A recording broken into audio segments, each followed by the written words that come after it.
Magandang araw po sa inyo, Kuya Bari, at sa lahat ng nakikinig ng channel mo ngayon. Nakahiligan ko ang pakikinig ng mga horror stories dito sa YouTube dahil na rin sa aking apo. Ito rin kasi ang hilig niya at madalas na sabay pa kaming nakikinig. Isa ang channel mo, Kuya Bari, sa aming sinusubaybayan, kaya naisipan kong magbahagi din dito ng naiibang karanasan. Karanasan namin ng aking pinsan na si Kuya Almario. Kuya Bari, tawagin mo na lang po ako sa pangalang Otep. 60 taong gulang na ako ngayon at nangyari ang karanasan naming ito taong 1978. Matanda na sa akin si Kuya Almario ng 5 taon. Pinsan ko siya sa mother side. Nag-iisa siyang anak ng panganay na kapatid ni Mama.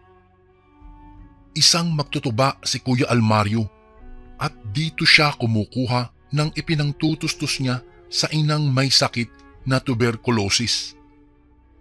Dito din nanggagaling ang pinambibili nilang mag-ina ng kanilang makakain. Kuya Bari, solong anak si Kuya Almario at pumanaw na ang ama sa kaparehong sakit ng kanyang ina. Magkalayo ang tinitirhan namin ni Kuya Almario. Nasa bayan ang aming pamilya at siya naman ay nasa bukid. Kuya Bari, ang bukid sa amin ay hindi katulad ng bukid sa kapatagan. Nasa gilid ito ng kabundukan kung saan nakatanim ang mga niyog, lansones, marang, durian at iba pang prutas at gulay.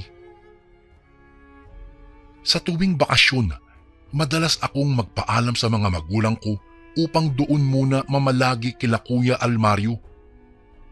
Sa lahat kasi ng pinsan ko, sa kanya lang ako malapit.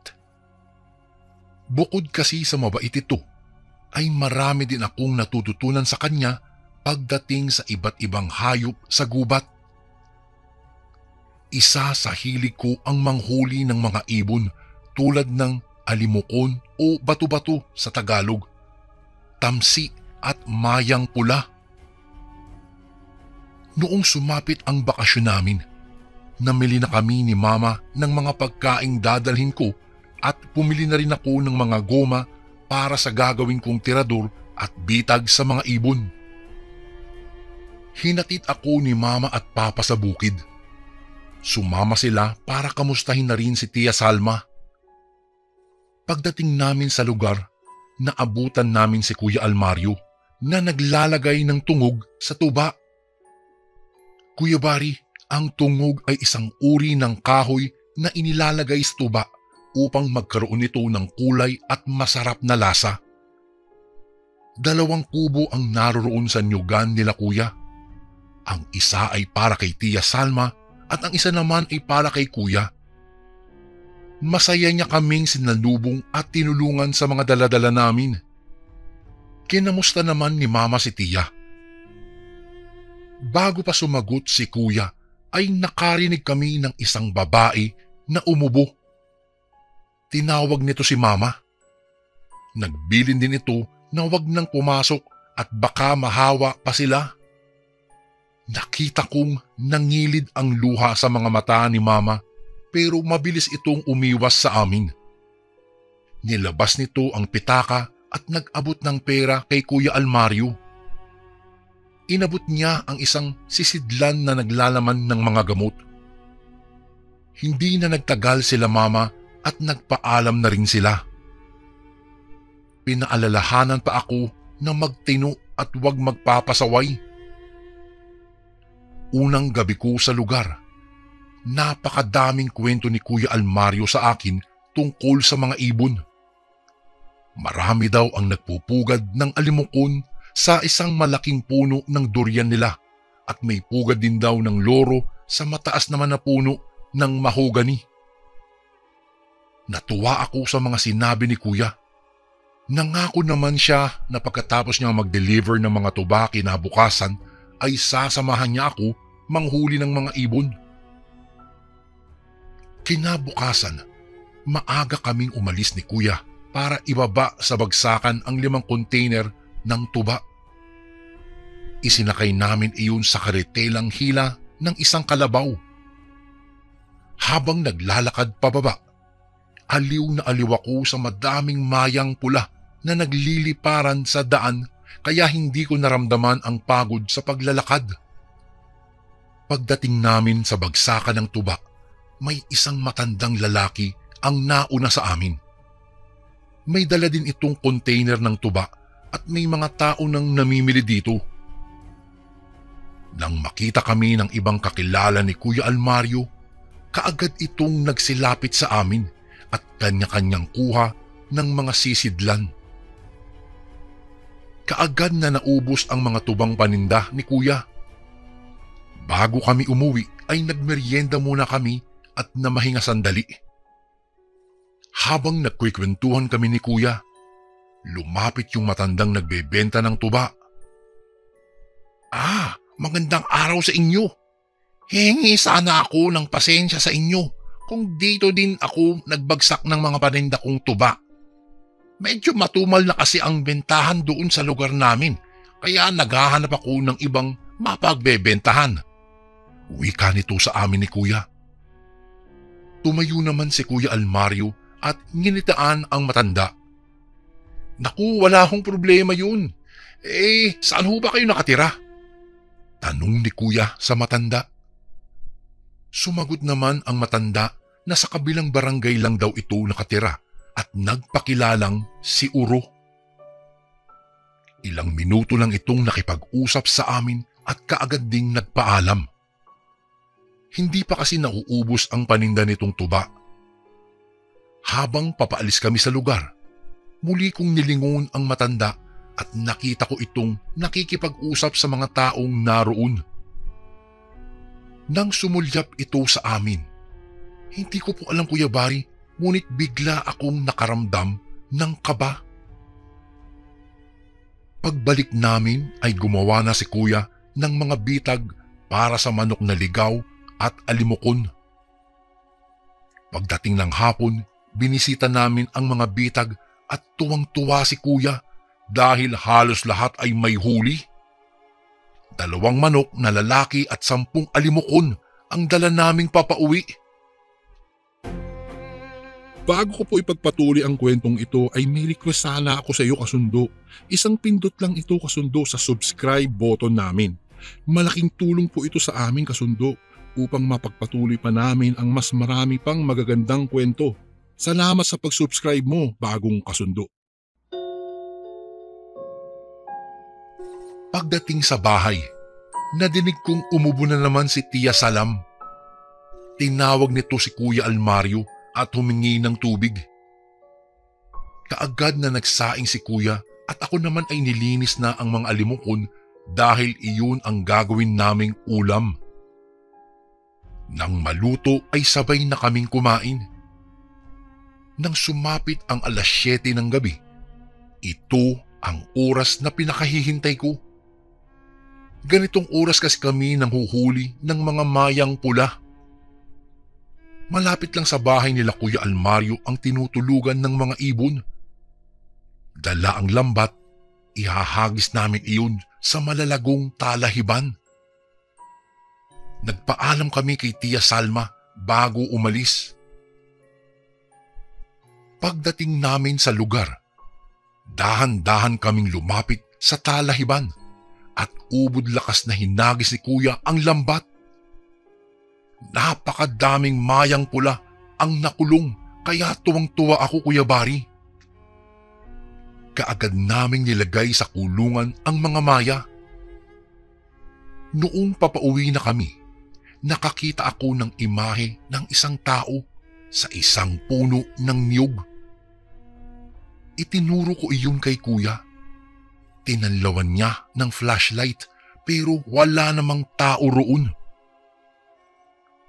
Nagpatuloy kami sa paglalakad papauwi nang biglang narinig namin na sumigaw si Tia Salma. Nagmamadali na kami ni Kuya Almario. Pagdating sa bahay, nakita namin ni Kuya ang isang taong hubot-hubad. Tumalon ito mula sa bintana ng kubo ni Tia Salma. Sinigawan iyon ni Kuya at dali-daling hinugot ang kanyang itak na nakasukbit sa kanyang tagiliran. Napakabilis kumilos noong tao. Tumakbo ito gamit ang dalawang kamay at paa. Pumasok iyon sa kasukalan kaya hindi na sinundan pa ito ni Kuya. Kaagad siyang pumasok sa kubo ni Tia Salma at tinanong kung ayos lang ba ito. Ayon naman kay Tia, nagulat daw siya nang makitang may taong nakatitig sa kanya. Sabi pa niya tumutulo daw ang laway at nakalawit ang mahaba nitong dila. Hindi kami nakatulog ng gabing iyon dahil pinakikiramdaman namin kung babalik ba yung tao. Lumipas ang 3 araw. Hindi na muli nagpakita pa ang nilalang na iyon. Nang sumunod na araw, muli kaming nagbaba ng mga tuba. Nang araw na iyon, naroroon na naman si Mang Uro. Kumakaway ito sa amin at nakangiting sumalubong. Kinamusta kami nito at sinabing nauna na naman daw siya. May 3 container pa ng tuba ang matanda at sinabing papauwi na rin siya. Nang ibaba namin ang 5 container ng tuba, kaagad itong binili ng mga suki ni Kuya Almario. Gaya ng dati na mahinga muna kami at nagmerienda bago bumalik sa tahanan. Noong papaalis na kami, tinawag ni Mang Uro si Kuya Almario. Inabot nito ang isang babasaging sisidlan na may lamang mapulang likido na may iba't ibang uri ng ugat. Almario, dalhin mo na ito. Nabalitaan ko kasi sa mga tao dito na may sakit daw sa baga ang nanay mo. Makakatulong ito sa kanya. Espesyal na tuba iyan. Hinaluan ko yan ng mga ugat ng iba't ibang ugat ng mga puno at halaman. Ipainom mo yan sa nanay mo tuwing hapon. Wika ng matanda. Tinanggap naman ni Kuya ang bote at saka nagpasalamat ito. Pagdating sa bahay, inilagay ni Kuya ang botelya ng tuba sa tabi ng hagdan. Naghanda na kami ng pagkain at hinatira na rin ng pagkain si Tia Salma. Nang araw ding iyon, hindi kami umalis ng niyugan dahil kailangan naming balatan ang mga niyug na gagawing kopras. Pagdating ng hapon, biglang umubo ng umubo si Tia Salma na para bang isusuka na nito ang lahat ng lamang loob. Nagmamadaling pinuntahan ni Kuya ang kubo, dala ang mga gamot. Makalipas ang ilang minuto, hindi pa rin talaga tumigil ang pag-ubo ni Tia. Dito na naalala ni Kuya ang ibinigay sa kanya ni Mang Uro. Kinuha niya iyon at pinainom si Tia. Kuya Bari, maniwala man kayo o hindi, parang nagdahilan lang. Biglang tumigil sa pag-ubo si Tia. Kinagabihan, habang kumakain kami ng dilagang saging sa kubo ni Kuya Almario, bigla na namang sumigaw si Tia Salma. Mabilis na tumayo si Kuya at dinampot ang itak na nasa lamesa. Paglabas namin ng tahanan, nakita na naman namin ang imahe ng isang tao. Sa pagkakataong iyon, nakaharap ito sa amin. Tumutulo ang laway at nakalabas ang mahabang dila nito. Patakbong sinugod ni Kuya Almario ang nilalang at inundayan ng pagtaga. Mabilis na kumilos ang nilalang. Tumalon agad ito at muling humarap kay Kuya. Akmang susugod ang nilalang, ngunit bigla itong napaluhod at umangil na parang nasaktan. Lumundag ito papunta sa kasukalan pero hindi nito nagawa dahil may lalaking humablot sa paa nito at hinampas sa lupa. Dito ko na napansin, Kuya Bari, ang kasuotan ng lalaki.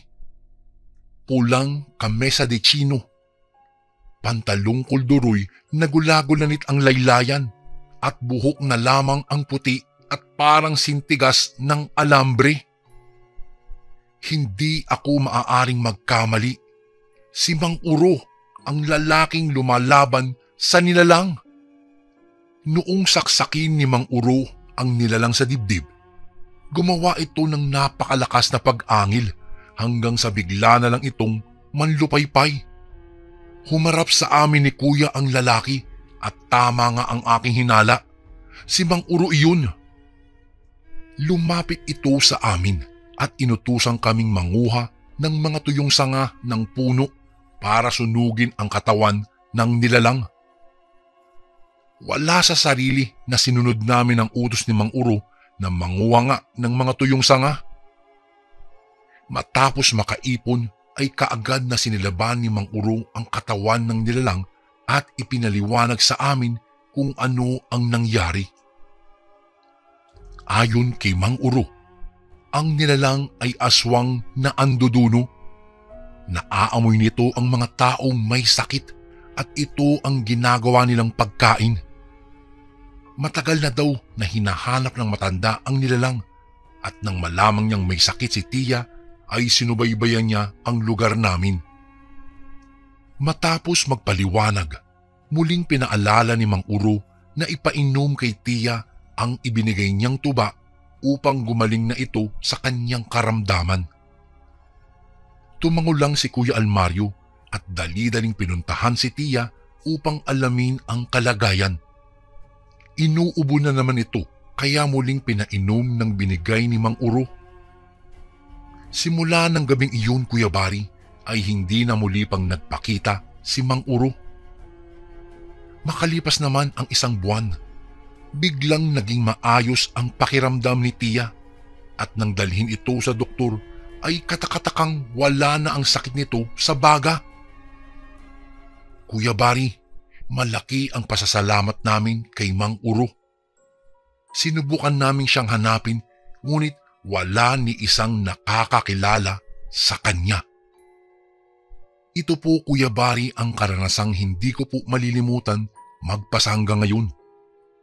Isang pangyayaring hindi malilimutan ng aking tiya dahil muntika na siyang mabiktima ng aswang na anduduno na iyon. Mabuti na lamang at dumating at iniligtas siya sa isang nagpanggap na nagbebenta ng tuba na isang bagong dayo sa aming baryo.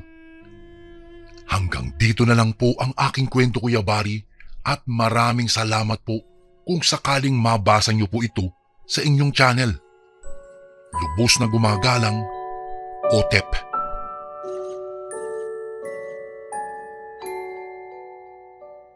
Isang magandang araw po sa inyo, Kuya Bari. Tawagin niyo na lang po ako sa pangalang Jane. Ako po ay 25 anyos at gusto ko pong magbahagi ng aking nakakatakot na karanasan tungkol sa mga kakaibang nilalang na minsan ko nang nakasalamuha. Bali, bata pa lang po ako. Busog na ako sa mga kwentong katatakutan na kinahuhumalingan ikwento sa akin ni Lola. Sabi niya, huwag ko raw katakutan ang ibang elemento, engkanto, pero mag-iingat daw ako sa aswang. Ang mga nasabing nilalang daw kasi ay mga kampon ng demonyo. Magaling sa panlilinlang at panluloko. Kunwari, nagustuhan mo sila sa magagandang katangiang mayroon sila, pero bunga lang pala iyon ng mga pagpapanggap nila. Bali ang nangyari po, Kuya Bari. Noong minsang magtaka ako sa isang sementeryo, nung minsang napadaan ako doon, pauwi galing sa eskwelahan. Nasipat ko ang isang may katamtaman sa laking aso ang abala sa pagkubkob. Hindi ko kasi alam kung bakit natuon ang aking atensyon doon dahil para kasing may hinahanap ang malaking aso na hindi niya mawari. Kaya naman hindi ko na siya pinansin pa at dumiretso na ng pag-uwi. Kinahapunan, lumabas ako ng bahay para magpunta sa computer shop. Dadaan ulit ako sa sementeryo dahil nasa gilid iyon ng kalsada. Nagkataon namang may inililibing kaya saglit akong nakinuod sa mga hindi ko malamang dahilan. Isang mag-anak ang nagyayakapan habang pinagmamasdan ang kanilang kaanak na dahan-dahan ng sinasabuyan ng holy water.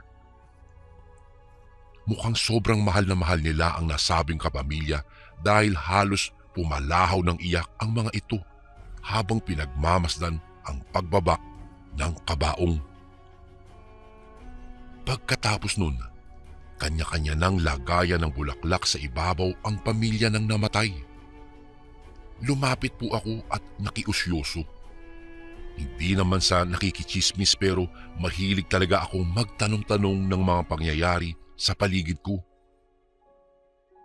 Hindi ko alam kung bakit pero likas akong ganito talaga, Kuya Bari. Palagi na lang akong tinatawag na marites ng aking kuya o kahit ni mama pero wala naman akong pakialam.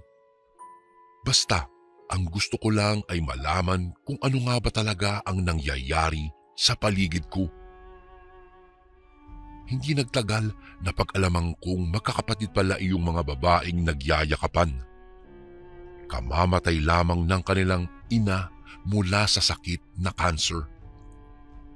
Ang masakit pa doon, Kuya Bari, may ibang karamdaman ang kanilang nanay na walang kinalaman ang sensya. Duda tuloy ng magkapatid, inaswang ang kanilang ina. Nung huli daw kasi nilang dinala ito sa pagamutan ay namayat ito ng husto at halos hindi na makakilala. Kulang din daw ito sa dugo at napakaraming pasa sa buong katawan.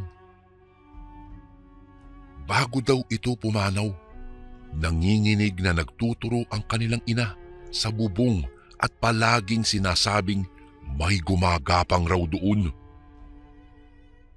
Gustuhin ko mang malaman kung ano iyon ay hindi na ako nagtanong pa. Alam na alam ko nang kagagawan nga ng aswang ang lahat ng kahindik-hindik na pangyayaring ito. Sabi naman ng iba pang kaanak, may nakaaway ang kanilang ina at nakakapagduda raw naman ng biglaan nitong pagkakasakit. Dahil doon ay palagi nilang minamatyagan ang nararamdaman ng kanilang ina nang kalaunan nga ay kamatayan ang kinahantungan. Habang nakikipag-usap ay nariyan na naman ang asong kulay itim at may mapupulang mga mata. Hindi ko maiwasang matakot sa aking mga napapansin dahil tingin ko po ay mangangagat ito anumang oras kapag ito'y nilapitan. Kinabahan ako nang biglang umangil ang aso, ngunit binato ito ng anak ng isa sa mga namatay. Anya, kanina pa raw ang asong iyon na pabalik-balik sa puntod ng kanilang ina. Para bang may inaamoy at gustong kubkubin. Ang kwento naman ng isa sa mga nakikipaglibing, palagi na raw niyang napapansin ang asong iyon sa tuwing may bagong inililibing sa sementeryo. Para bang nababangon sila sa amoy ng patay. Kilala ng babae ang aso. Ito ay alaga daw ni Lolo Peping. Siya ang kilalang kinatatakutan sa baryo namin. Pinaniniwalaan kasing aswang ang matandang ito at kumakain daw ito ng mga lamang loob. Kapag pinabibili nga ako ng uling ni Mama doon ay hindi na ako pumapasok sa loob ng bahay nila. Natatakot ako na baka daluhungin na lang ako bigla doon at lantakan na para bang wala ng bukas. Kilala ni na Mama si Lolo Peping. Ang sabi ay dayo lang daw ito doon na nakapag-asawa ng kapitbahay namin na si Aling Mirna. Kaya lang namatay sa sakit si Aling Mirna, kaya maagang nabiyudo si Lolo Peping. Hindi man lang sila nagkaanak dahil ang balita namin may diferensya itong si Aling Mirna sa matres. Kwento naman ng mga marites, aswang daw si Lolo Peping at dinali niya lang ang kanyang asawa. Sinipsip niya ang dugo nito hanggang sa tuluyang manghina at mamatay. Nang mamatay din daw ang matanda, ay hindi ito pinaospital pa ni Lolo Piping, kaya muling duda ng iba.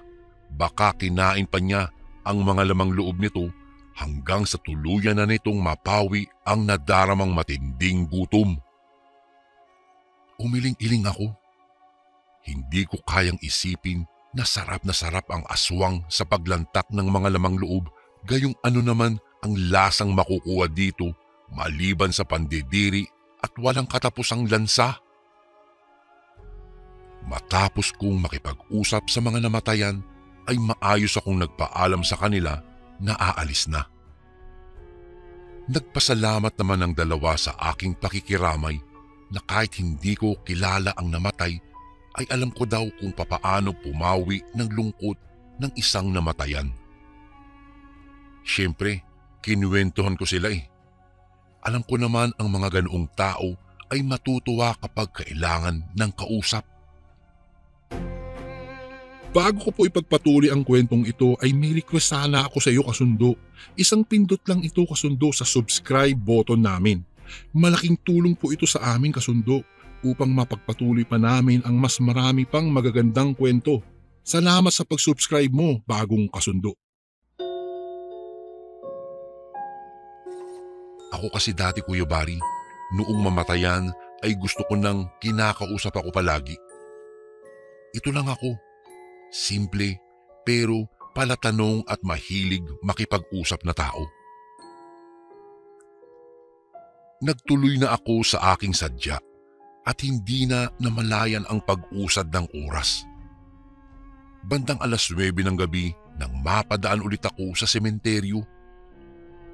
Gusto kong takasan ng kaluluwa nang makita kong naroroon na naman ang aso at kinukubkub ang libingan noong nanay ng babaeng inilibing kanina. Napalunok ako at ginusto ko sanang sawayin ito, kaso lang aso kasi iyon ni Lolo Piping. Natatakot ako na baka kapag ginawa ko iyon, habulin ako at aswangin din. Baka mamaya magbago ito ng anyo at maging isang aswang na mas mabilis ang gagawing paghabol sa akin kasi nga malalaman ng aso na pwede niya akong lantakan. Umatras ako at tinangkang iwan ito, ngunit nagulat ako nang makita ang kaputol na kamay na kagat-kagat ng aso habang hinihila paalis ng puntod. Sinagilahan ako ng takot at napalunok ng aking laway. Hindi ko alam kung ano nga ba ang dapat kong gawin dahil napatingin na sa akin ang aso. Kaagad na nanlisik ang mga mata nito nang makitang titig na titig ako sa kanyang nilalantakan. Bago pa man ako makatakbo, ubod lakas na akong hinabol ng aso. Wala akong nagawa kung hindi ang tumakbo hanggang sa abot ng aking makakaya. Hindi ko alam kung magagawa ko pang makaligtas na nilalang, pero panira kasi ang kakaibang tunog na pinakakawalan niya sa halip na kinakahulan niya ako. Nakakatakot isipin ang asong humahabol sa akin ay nanghuhuni at tila kasing katulad pa ng tunog ng isang aswang. Tila napapasok sa baga kung makahingal ako sa labis na takot. Ni hindi ko na naramdaman ang hingal dahil mas lamang sa akin ang pagkakaroon ng kaligtasan sa pamamagitan ng pagtakbo. Kalaunan, nakarating ako sa aming bahay. Saglit akong nagpahinga kahit tumatagaktak na ang aking pawis. Hindi biro ang aking itinakbo na may kalayuan pa mula sa sementeryo. Lumingon-lingon ako sa paligid. Sinasal ng kaba ang aking dibdib nang makita ang malaking aso sa madilim na bahagi ng kanto na lilikuan namin kapag sa agubatan kami pupunta. Alam kong hindi biro ang makipagpatintero sa aso na alam kong hindi naman talaga totoong aso. Maya-maya lang kasi, biglang nagbago ang anyo ng aso at naging isang tao. Isang matandang lalaki na pamilyar sa aking mukha. Si Lolo Piping.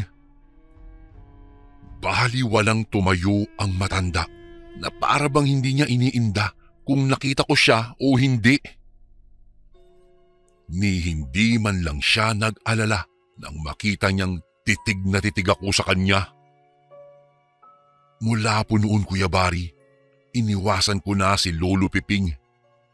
Hindi lang pala ang aso niya ang dapat kong katakutan, kung hindi maging siya mismo, dahil kaya niyang magbago ng anyo at manakot pa ng mas marami pang tao.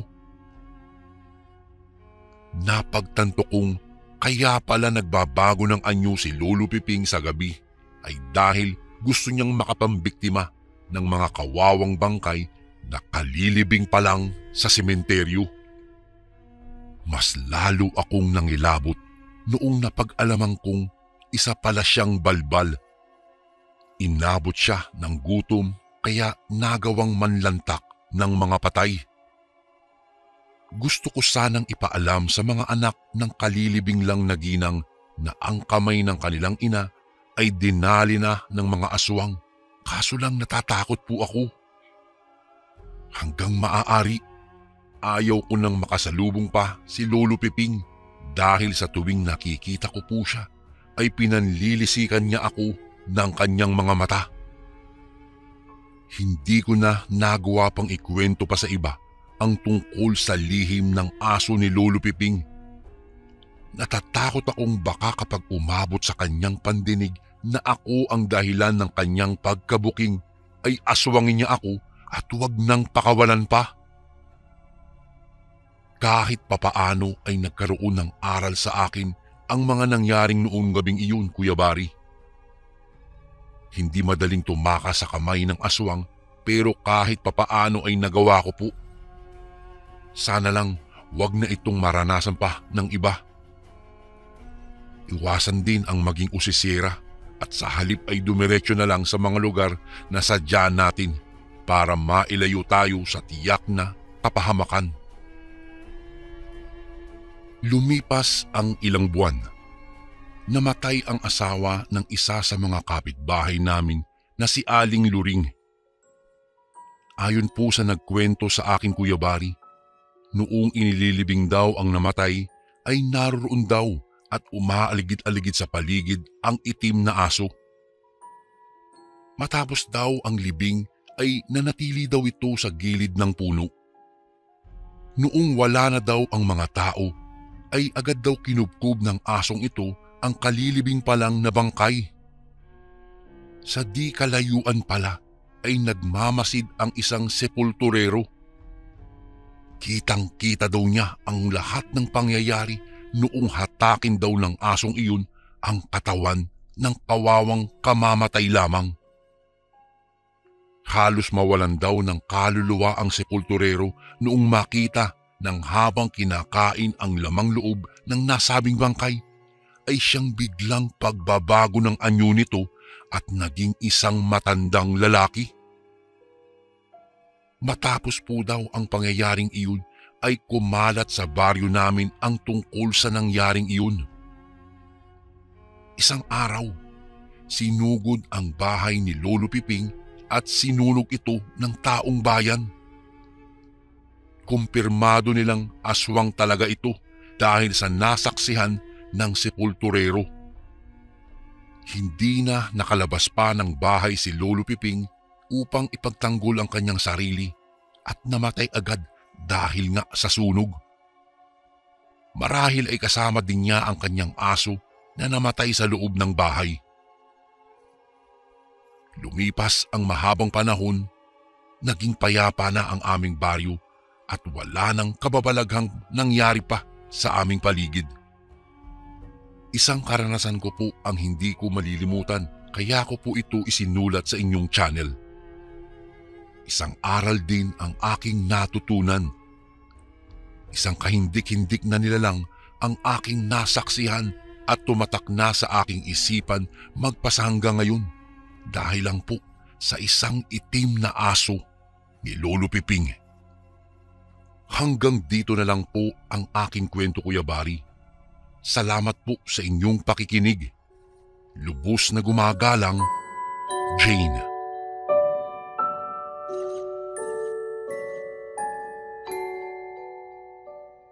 Magandang araw po sa inyo, Kuya Bari. Tawagin niyo na lang po ako sa pangalang Joseph. Itong kwentong aking ibabahagi ay naging karanasan ng aking asawa at ng kapatid niya. Noong mga panahong iyon, nasa Saudi pa ako at isang OFW.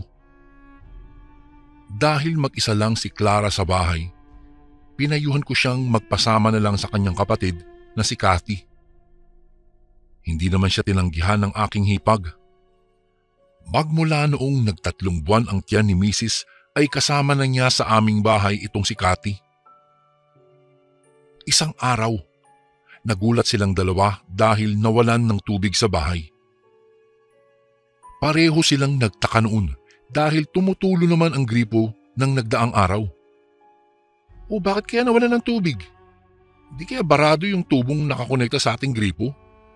Baka may bara at hindi lang natin nahalata, ate, sabi ni Cathy kay Mrs.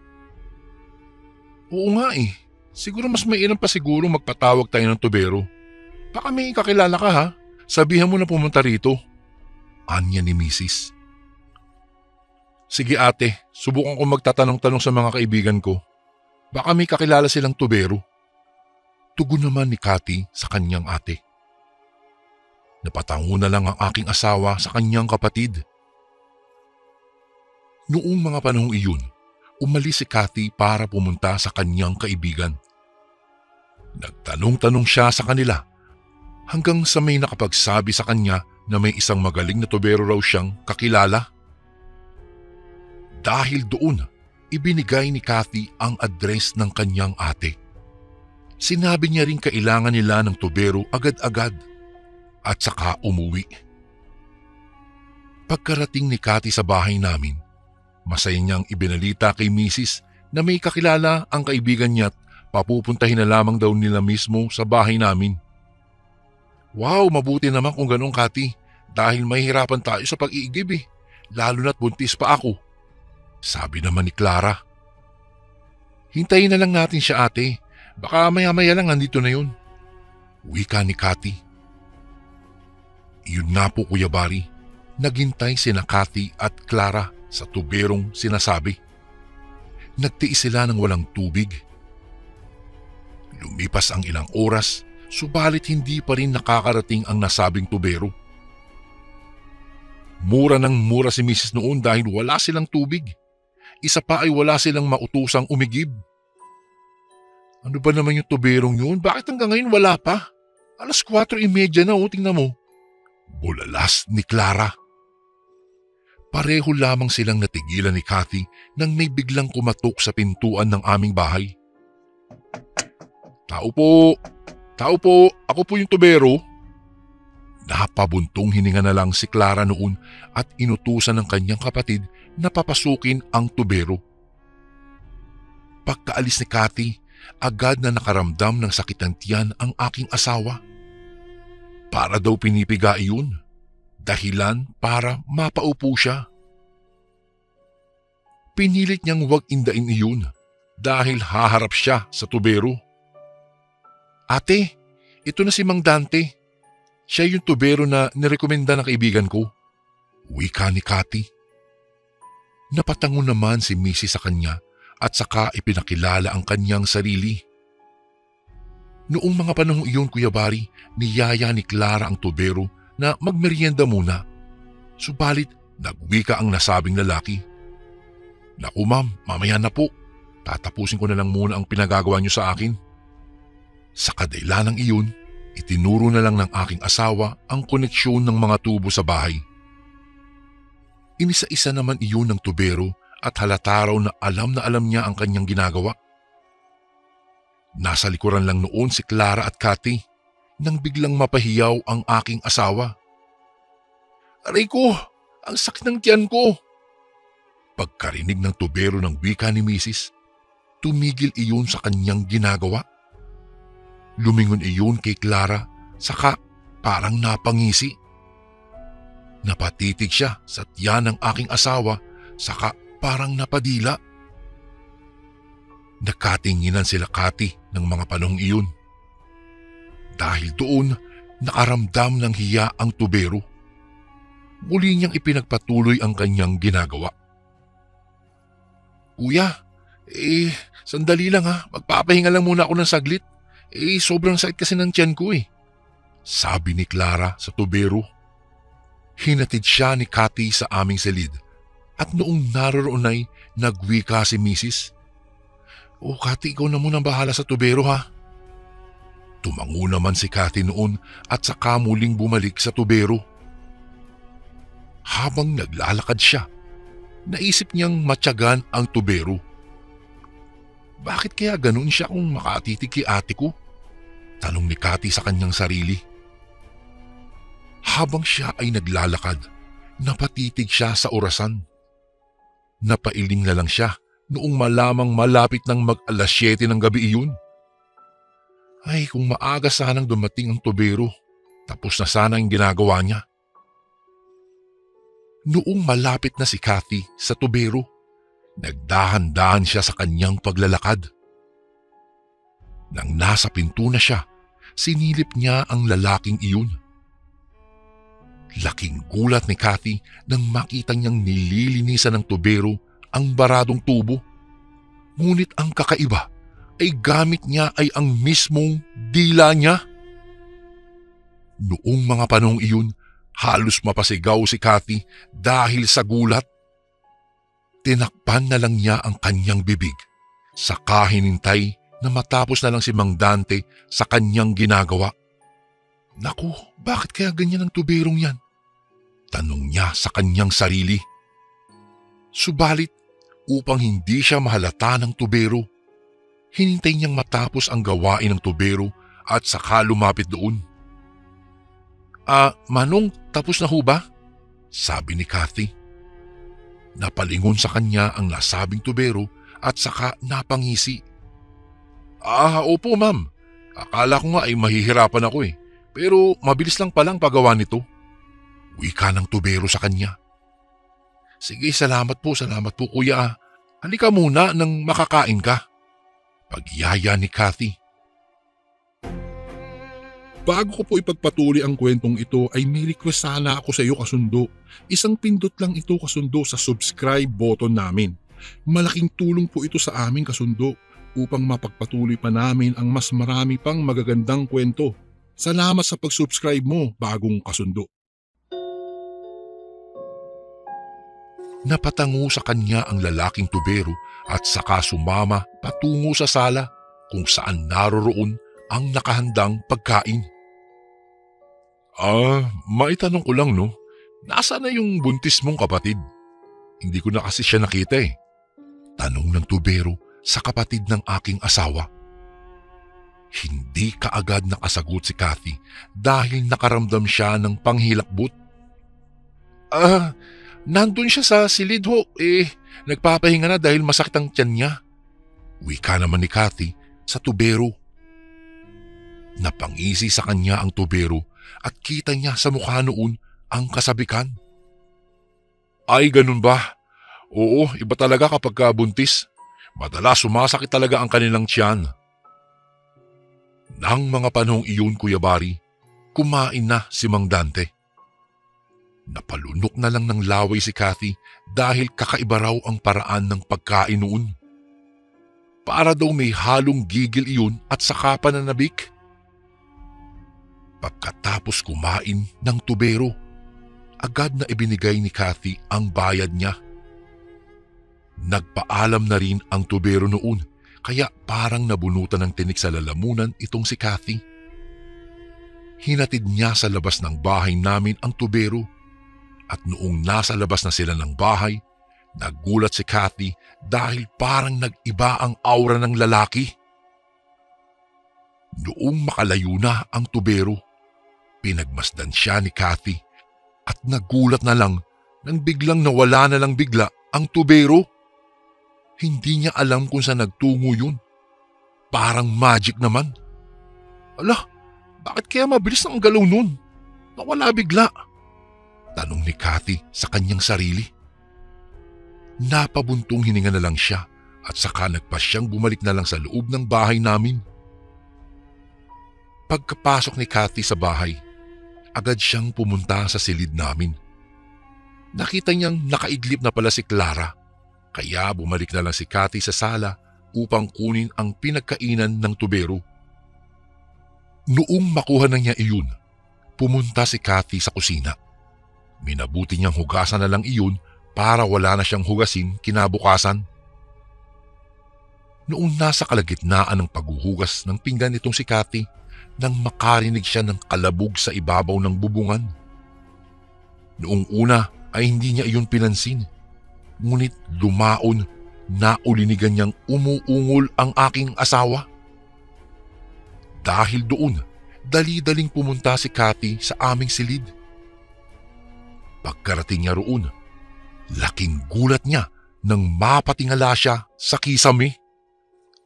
May isang mabalahibong nilalang ang naroroon at nakalawit na ang dila niyang nakakonekta na sa tiyan ni Mrs. Walang hiya ka! Akala mo ba hindi ko nakitang humahaba ang dila mo kanina? Sigaw ni Cathy. Nakita niya kasing may tattoo iyon sa kaliwang braso at kawangis noon ang tattoo ng tubero. Napatitig ang aswang kay Cathy. Inilabas noon ang kanyang pangil kaya nahintakutan na ang babae. Ate Clara! Sigaw ng sigaw si Cathy upang gisingin ang aking asawa, ngunit sobrang himbing iyon sa pagtulog. Dahil hindi nagigising si Clara, dali-daling lumabas sa silid namin si Cathy. Pumunta siya sa kusina, saka kumuha ng tubig at saka ng karit. Walang iya, humanda ka, aswang ka. Puputulin ko ang dila mo kung hindi ka aalis. Pagkabalik ni Cathy, nakita niyang parang may kung anong sinisip-sip ang aswang gamit ang kanyang dila. Dali-dali siyang lumapit kay Clara at saka itinapon doon ang tubig.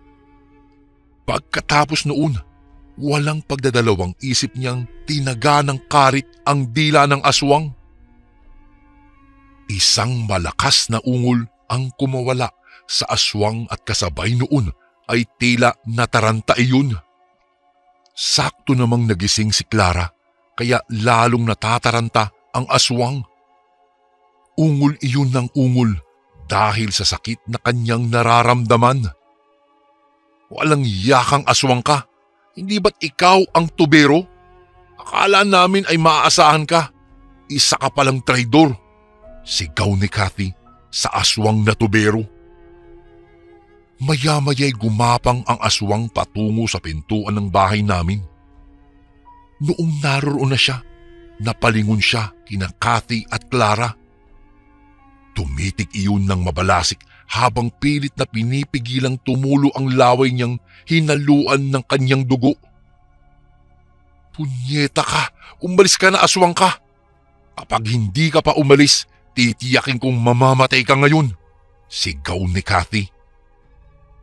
Umangil pa ng huling beses ang aswang at biglang umalis ito at naglaho sa karimlan. Matapos yun ay umiyak si Clara. Ang anak namin! Ang anak namin! Paulit-ulit na wika ni Clara. Hindi na nagdalawang isip pa si Cathy noon na dalhin ang aking asawa sa pinakamalapit na ospital. Sakay ng isang tricycle ay humarurot nga sila patungo doon. Nababahala kasi sila ng husto dahil nakita ni Cathy na may kung anong sinipsip ang aswang mula sa tiyan ng kanyang ate. Habang bumabiyahe sila patungong ospital ay nakakarinig pa sila ng mga paghuni ng tiktik na sumusunod na sa kanila. Mas lalo silang kinabahan noon dahil narinig nila ang isang malakas na pagaspas ng pakpak na malapit lang sa tricycle na sinasakyan nila. Maging ang driver ay nagulit din daw dahil ngayon lang siya nakakita ng ganoong klaseng nilalang. Mas lalong pinaharurot ng driver ang tricycle at hindi naman nagtagal ay nakarating sila sa ospital. Iyak daw sila ng iyak habang sila ay nasa biyahe. Maging ang tricycle driver ay napadasal noong mga oras na iyon, Kuya Bari. Sa kabutihang palad, walang nangyari sa aming anak. Ganun na rin ang aking pasasalamat sa Diyos dahil hindi niya pinabayaan ang aking asawa at ang kapatid niya. Hindi nagtagal, napaanak ang aking asawa nang wala sa oras. Ngunit nagsilang naman siya ng isang malusog na batang lalaki. Ligtas silang pareho. Awa ng Diyos ay hindi na sila sinundan pa ng aswang na tuberong iyon noong bumalik na sila sa bahay. Ito po, Kuya Bari, ang kahindik-hindik na pangyayari na naranasan ng aking asawa at ng kanyang kapatid. Isang pangyayaring muntik nang magpahamak sa aking mag-ina dahil lang sa isang aswang na nagpanggap na isang tubero. Hanggang dito na lang po ang aking kwento at sana'y mabasa niyo po ito sa inyong channel. Lubos na gumagalang, Joseph.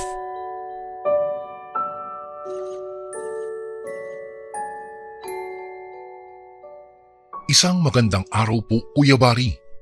Nais ko pong magbahagi sa inyo ng kwento tungkol sa lola ko noon na si Lola Auring. Siya nga po pala, itago niyo na lang po ako sa pangalang Lilian. Ako po ang kaisa-isang babaeng apo ng Lola Auring namin. Siya ay nasa 70 taong gulang pa noon at medyo mahina na kung tutuusin. Kaya ganoon na rin ang pag-iingat ng kanyang mga anak sa pag-asang tatagal pa ang buhay ni Lola Auring. Masasabi ko, Kuya Bari, na paborito ako nito dahil nahahalata kong mas pinapaboran niya ang mga kagustuhan ko kaysa sa iba pa niyang mga apo.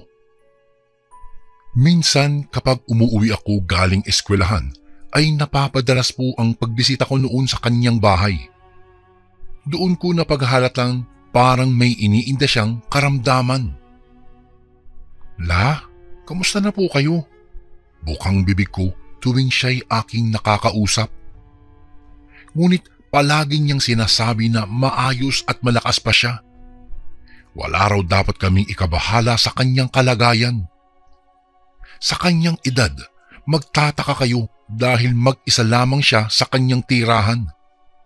Ngunit katabi naman ng kanyang bahay ang bahay din ni Tio Doming na kanya ring anak.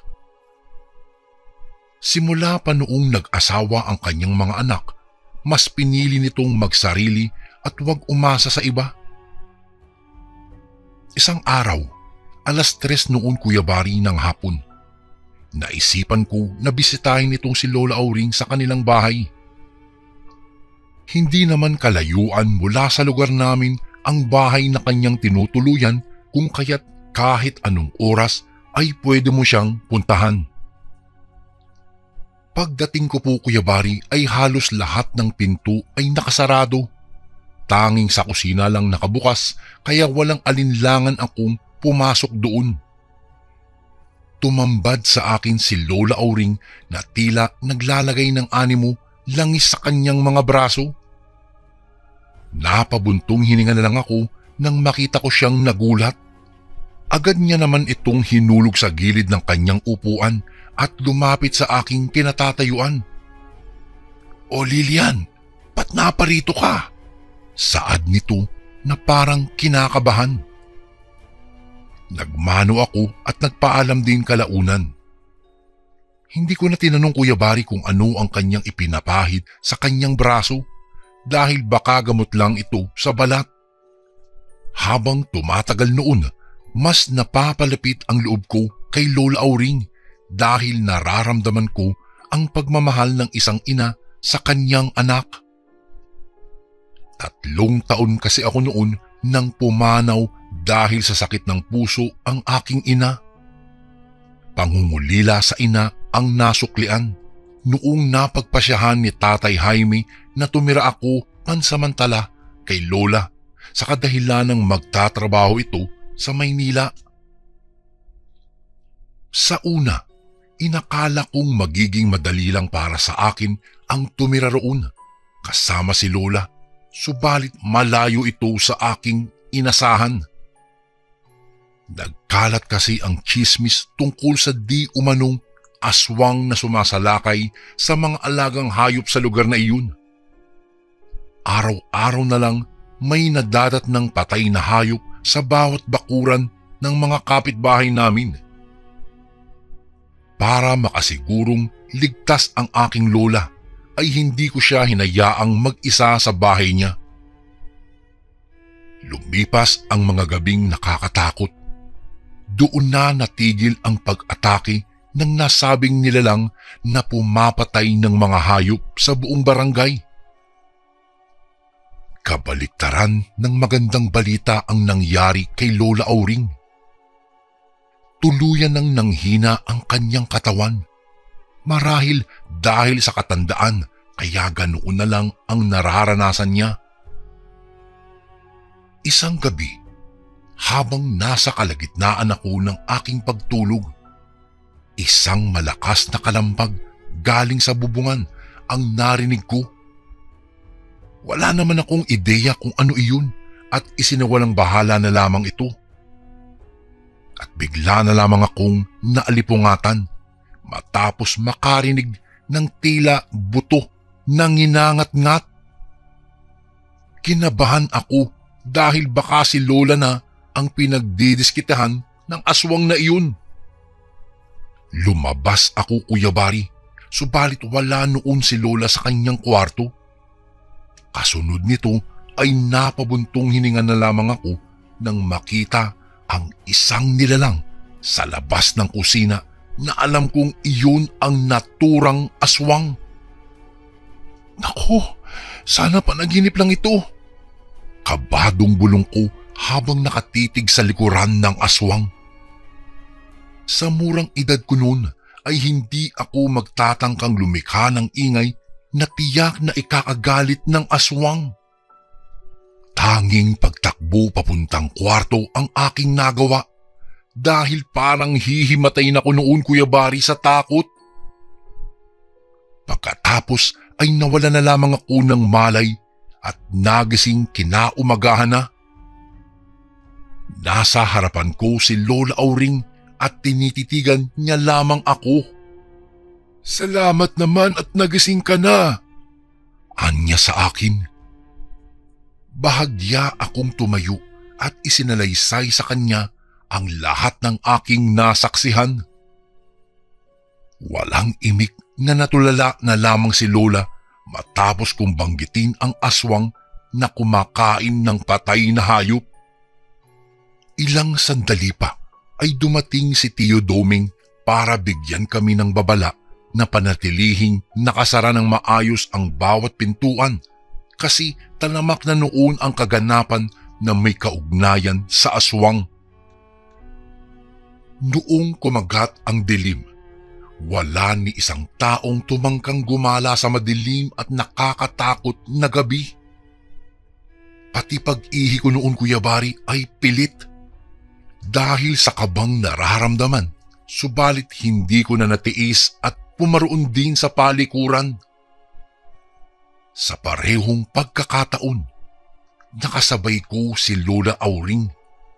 Siya ay tumungo sa likod bahay. Di wala akong ideya noon kung anong gagawin niya, kaya siya'y aking sinundan. Bago ko po ipagpatuloy ang kwentong ito ay may request sana ako sa iyo, kasundo. Isang pindot lang ito, kasundo, sa subscribe button namin. Malaking tulong po ito sa amin, kasundo, upang mapagpatuloy pa namin ang mas marami pang magagandang kwento. Salamat sa pag-subscribe mo, bagong kasundo.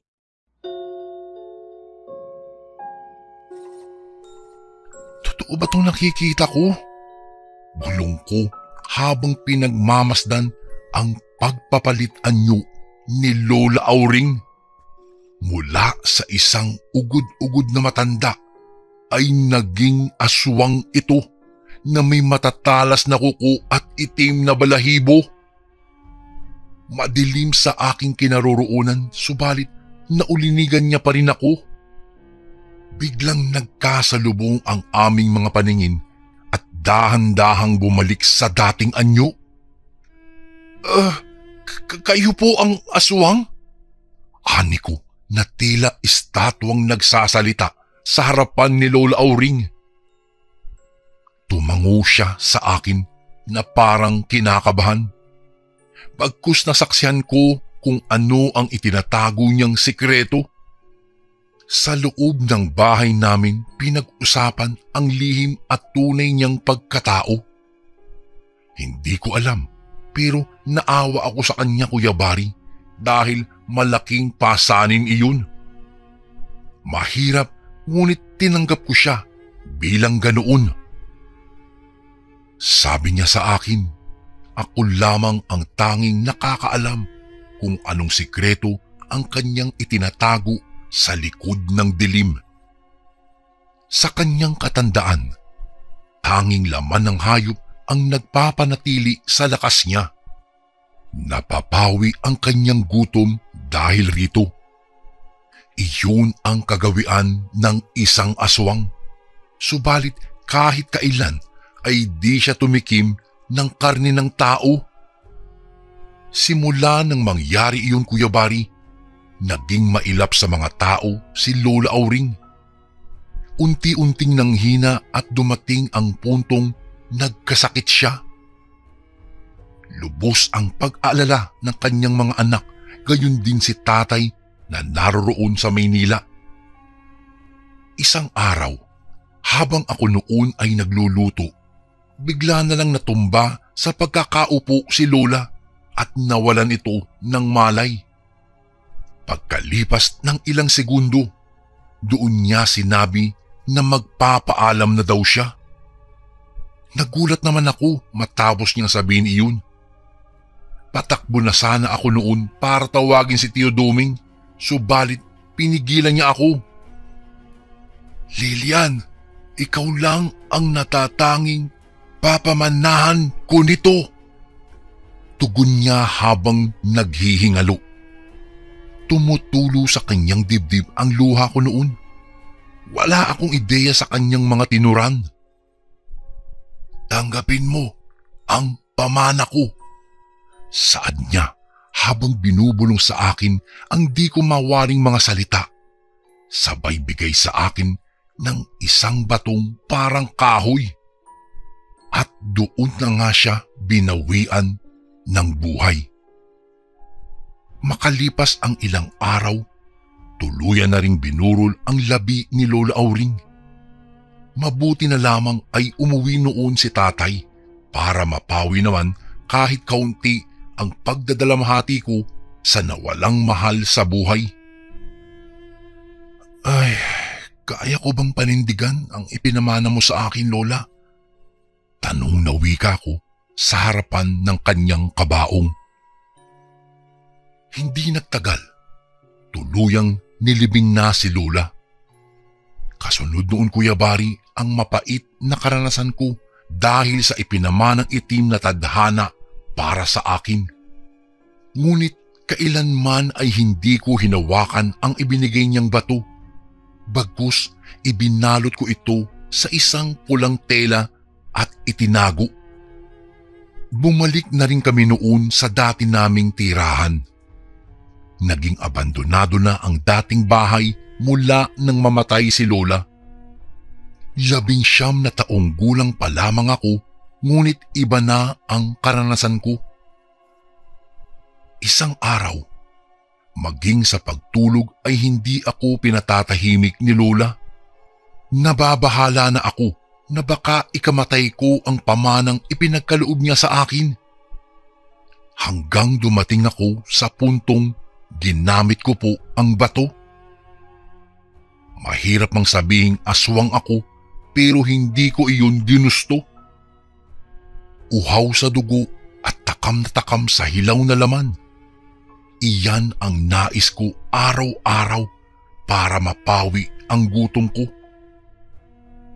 Isang araw, habang naglalakad ako pauwi, nakasalubong ko noon, Kuya Bari, ang grupo ng mga lalaki na tila nais akong pagtripan. Kinuha nila ang bag ko at binuksan. Tumambad sa kanila ang mga hilaw na karne na baon ko.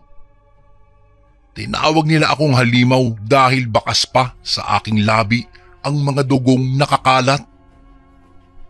Tanging pagtakbo papuntang kagubatan ang aking naisipan. Doon ko binuhos ang aking hinanakit. Bakit ganito ang kapalaran ko? Bakit ako pa? Yan ang mga katanungan ko sa Diyos. Humagulgol ako sa kalangitan ng gabing iyon. Doon ko naisipang sabihin kay tatay ang mabigat na dinadala ko. Nagkakape siya nang madatnan ko ito. Tinabihan ko siya at sinabi sa kanya ang lahat-lahat. Nung una ay hindi siya makapaniwala. Nagulat siya sa mga revelasyong nabunyag. Nanlumo ito noong sinabi ko na sa akin ipinamana ni Lola Auring ang pagiging aswang, kung kaya't nag-iba na ako.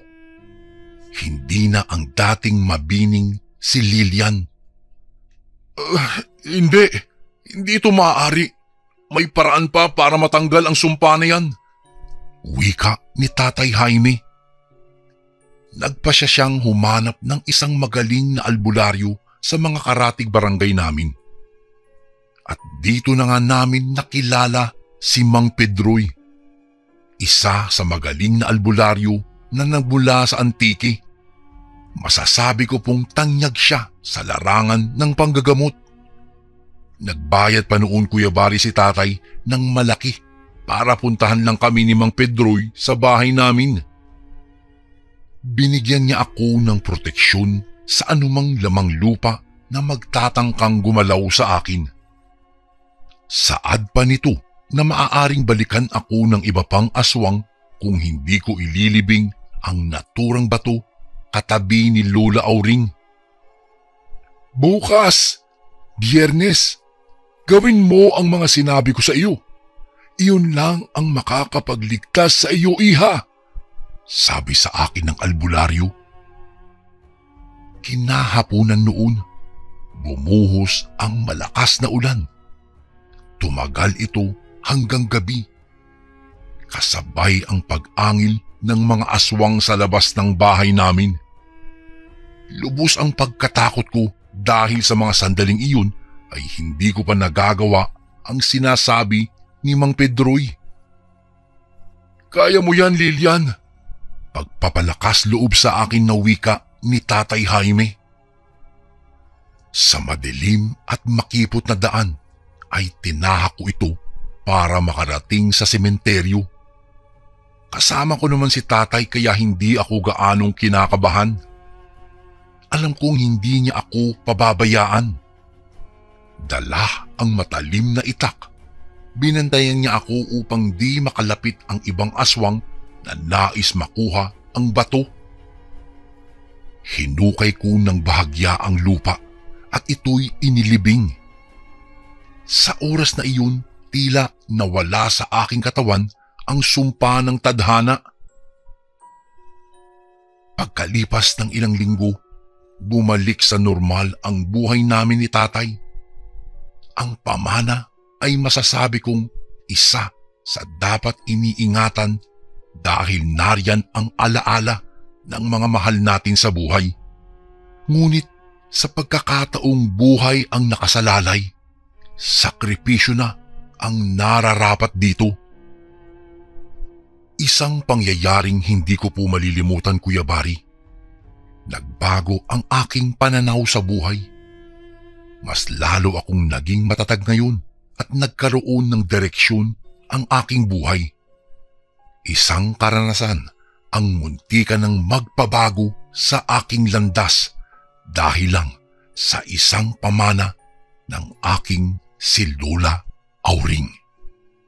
Hanggang dito na lang po ang aking kwento, Kuya Bari, at maraming salamat po kung sakaling mabasa niyo po ito sa inyong channel. Lubos na gumagalang, Lilian. And again, maraming salamat po mga kasundo. Don't forget to subscribe and i-click nyo lang po yung bell na button para updated po kayo sa mga upcoming videos namin na paparating. Maraming salamat po ulit. God bless and ingat po lagi dyan. Ito po si Kuya Bari at ako ang Sundo.